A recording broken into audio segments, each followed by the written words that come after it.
Hey guys, welcome back to my channel Kamal Sharma. I hope कि आप सभी अच्छे हैं।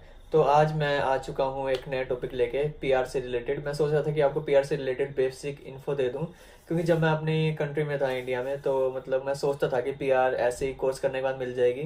तो यहाँ का पता चला कि पीआर जो होती है वो पॉइंट्स में मिलती है हमें यहाँ पर।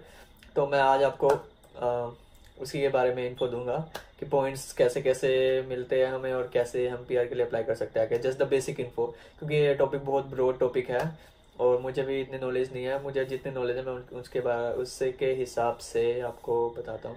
तो देखते रहिए, एंड तक देखिए वीडियो। तो चलते हैं डायरेक्ट वीडियो पे।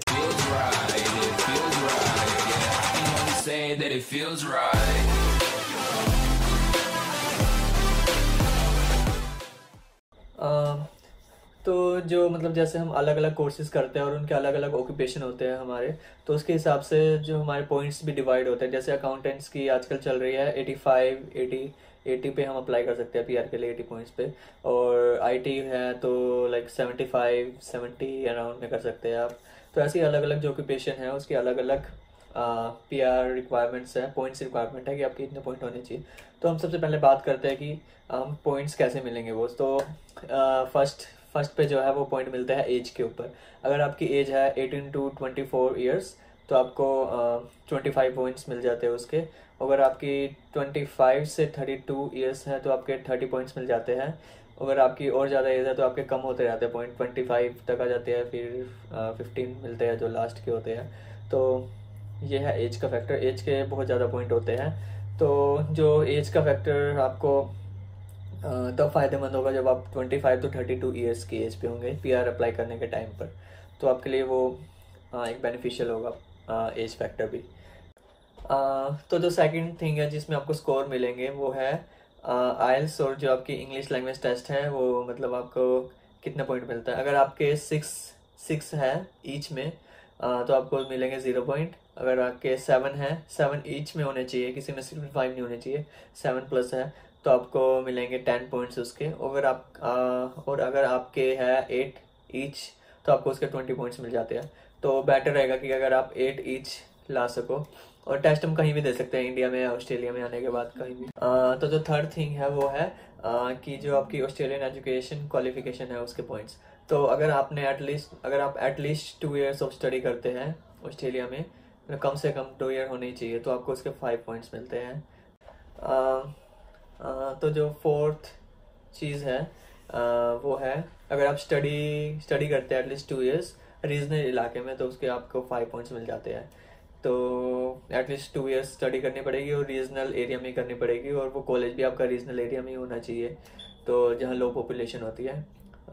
तो उसके आपको 5 पॉइंट्स मिल जाते हैं। तो जो नेक्स्ट थिंग है वो है प्रोफेशनली का कोर्स होता है एक, तो उसमें आपको 5 पॉइंट्स मिल जाते हैं। वो कोर्स आई थिंक 6 मंथ्स में कंप्लीट हो जाता है, तो उसके आपको 5 पॉइंट्स एक्स्ट्रा मिल जाते हैं। और जो नेक्स्ट चीज़ है जिसके आपको मिलेंगे 15 पॉइंट, वो है अगर आप बैचलर्स या मास्टर्स करते हैं, वही 3 साल की या 2 साल की, 3 साल की बैचलर्स 2 साल की मास्टर्स, तो आपको 15 पॉइंट्स मिलते हैं। और अगर आप डिप्लोमा करते हैं, ट्रेड कोर्स करते हैं, तो आपको उसके मिलेंगे 10 points. Hey guys, welcome back again to my channel. Actually उस दिन मुझे वीडियो पोस्ट करनी पड़ी क्योंकि थोड़ा काम आ गया था, तो अब 2 दिन बाद मैं फिर से वीडियो बना रहा हूँ। और इस टाइम मैं जा रहा हूँ पार्क में बैठने के लिए, आराम से वीडियो बनाने के लिए। तो चलिए शुरू करते हैं उसी टॉपिक से दोबारा। तो गाइस, जो नेक्स्ट क्राइटेरिया है जिसमें आपको पीआर पॉइंट्स मिलेंगे वो है ओवरसीज़ में आपका एक्सपीरियंस कितना है जॉब का। अगर आपका ओवरसीज़ में एक्सपीरियंस है 3 साल का तो आपको मिलेंगे 5 पॉइंट्स। और अगर आपका ओवरसीज़ वर्क एक्सपीरियंस है 5 ईयर्स तो आपको मिलेंगे 10 पॉइंट्स। और अगर आपका है 8 ईयर्स तो आपको मिलेंगे 15 पॉइंट्स उसके। पर वो जो एक्सपीरियंस है वो उसी फील्ड में होना चाहिए जो यहाँ पर मतलब ऑक्यूपेशन में है, जो स्किल्ड ऑक्यूपेशन में है। और जो माइग्रेशन एजेंट है वो उसको क्लोजली लुक आफ्टर करेंगे, देखेंगे उसको क्लोजली, और उसके बाद ही वो पॉइंट्स देंगे आपको। तो और जो नेक्स्ट क्राइटेरिया है वो है कि आपके पास ऑस्ट्रेलियन वर्क एक्सपीरियंस कितना है।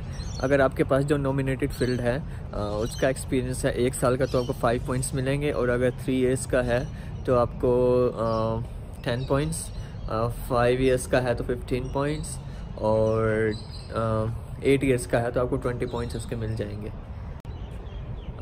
तो जो अगला नेक्स्ट क्राइटेरिया है वो है नाटी का। अगर आप नाटी करते हो, ये भी एक एग्ज़ाम होता है ट्रांसलेशन का, अगर आप नाटी करते हो तो आपको 5 पॉइंट्स मिल जाते हैं उसमें। और एक और है पार्टनर। अगर आपका कोई पार्टनर है तो जो फ़िलहाल रूल है वो है कि अगर आपका पार्टनर 45 ईयर्स से कम की एज का है और वो आईएलटीएस कर सकता है, आईएलटीएस पे मतलब एटलीस्ट 6.5 के अराउंड आ सकते हैं, और जो आप कोर्स कर रहे हो और जो ऑक्यूपेशन है मतलब आपके सब क्लास के हिसाब से, तो उस ऑक्यूपेशन में भी मतलब वो स्किल्ड हो तो आपको 5 पॉइंट्स उसके मिल जाते हैं। अगर ये तीनों चीज़ें हो तो अगर पार्टनर की, तो आपको 5 पॉइंट्स मिल जाएंगे पार्टनर के। और बाकी एक न्यू रूल भी आ रहा है, ये शायद नवंबर में यहाँ पर होगा इम्प्लीमेंट, कि अगर आप सिंगल हो तो आपको 10 पॉइंट्स मिलेंगे, मतलब पार्टनर ना होने के। और अगर पार्टनर है और पार्टनर में ये 3 चीज़ें हैं तब आपको 10 पॉइंट्स मिलेंगे। तो जो सिंगल बंदे हैं उनके लिए थोड़ी सी खुशखबरी है, पर ये सिर्फ रीजनल इलाकों का ही है, ये पॉपुलेशन वाले इलाकों का नहीं है।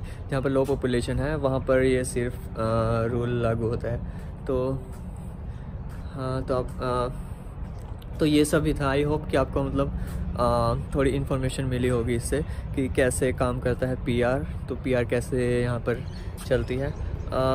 तो चलिए मिलते हैं फिर, और तब तक के लिए शुक्रिया, बाय बाय। और सब्सक्राइब कीजिए मेरे चैनल को, क्योंकि मैं ऐसे इन्फॉर्मेटिव वीडियो डालता रहता हूँ और डालता भी रहूँगा आगे।